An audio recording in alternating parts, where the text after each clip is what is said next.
est 18 h. On se trouve quelques heures avant l'opération. On y est enfin.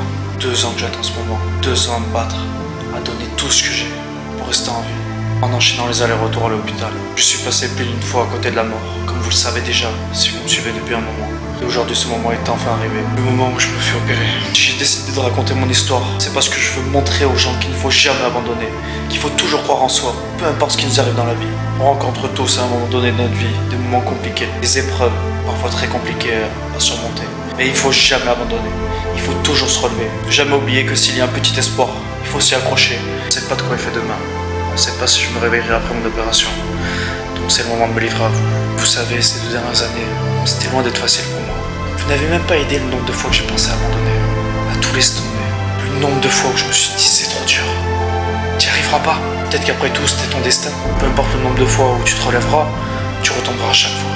Même après ces réflexions que j'ai eues, où j'ai voulu abandonner, mais même après toutes ces larmes qui ont coulé, j'ai jamais cessé de croire en moi. Je me suis dit, je ne tombe pas pour tomber plus bas, mais je tombe pour me relever plus haut. Je me suis toujours relevé, pas après pas, marche après marche. J'ai continué d'avancer. Ça n'a pas toujours été facile. J'ai appris à marcher, puis à courir. Ensuite, une fois que je pensais être allé de l'avant, retomber tout en bas. Et j'ai dû reapprendre à marcher pour la 3e fois. À ce moment-là, on se dit, si je fais tant d'efforts et que ça paye pas, pourquoi réessayer encore une fois? Mais j'ai continué, j'ai cru en moi, je me suis relevé une 4e fois. Je suis allé courir tous les soirs, plein hiver, à moins de 2 degrés, quand il pleuvait. Mais je n'ai jamais lâché. Je suis allé courir pendant 6 mois. Et au bout de 6 mois, j'ai rattrapé le Covid en mars, comme vous le savez.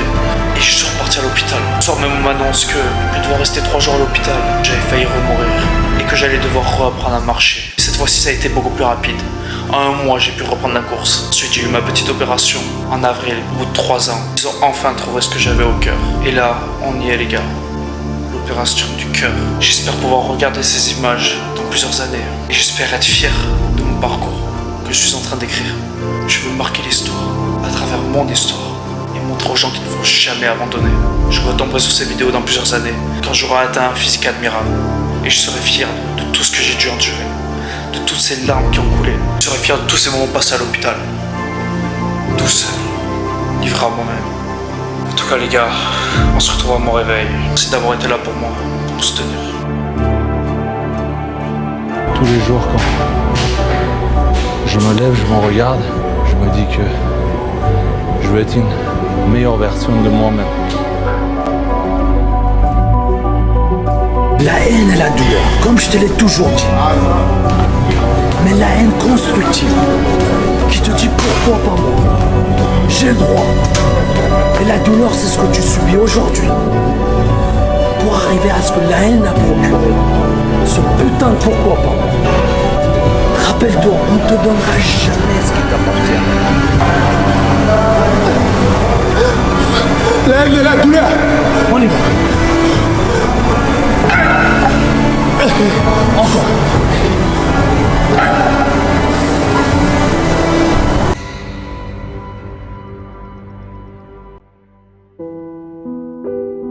Je viens de me réveiller les gars. Ça y est. L'opération est enfin terminée. Je vais vous expliquer le bilan. Donc le chirurgien a bien réussi l'opération, c'est-à-dire que en fait il devait m'enlever un fil qui fait 1 millimètre dans mon cœur, brûlé. Ça s'appelle une voie accessoire qui n'est pas censée être dans le circuit électrique du cœur.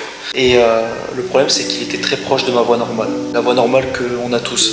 Et il fallait surtout pas l'abîmer en brûlant celle qui était juste à côté. Donc au lieu de brûler à 60 watts comme les personnes normales qui ont cette maladie, il a commencé à 5 watts et en fait il augmentait petit à petit. Et à 35 watts, il a réussi à la brûler sans qu'elle revienne directement après. Donc maintenant je dois attendre 1 mois avant de le revoir et faire une pause de Holter de 48 heures pour savoir si justement cette voie a repoussé ou non. Si jamais elle a repoussé, il m'enverra dans le meilleur hôpital de France en cardiologie et ils utiliseront une autre méthode pour me faire la même opération qui sera la cryo, c'est-à-dire qu'on me le fera par le froid cette fois-ci. En tout cas les gars, je vous remercie vraiment pour tout votre soutien, ça me fait vraiment chaud au cœur. Sans vous, peut-être que j'en serais pas là aujourd'hui. Le message que je voudrais vraiment faire passer les gars avant de finir cette vidéo, c'est qu'il faut toujours que vous croyez en vous. Peu importe les difficultés que vous rencontrerez sur votre chemin les gars, il faut jamais abandonner, jamais.